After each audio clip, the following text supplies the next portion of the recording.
থেকে অবস্থা বলতে আমাদের ওভারব্রিজে জল যাচ্ছে, আমাদের এই ব্রিজটা হলে আমাদের খুব অসুবিধা হচ্ছে।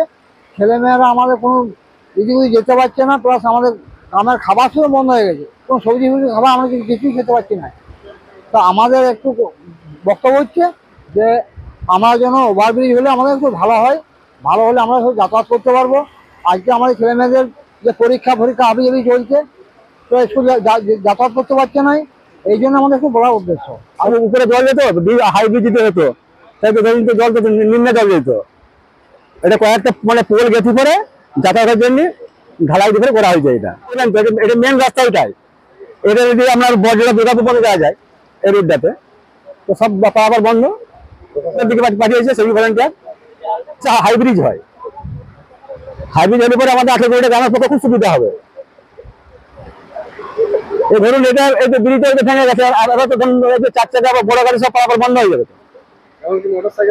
সমস্ত মোটরসাইকেল টোটো সব বন্ধ।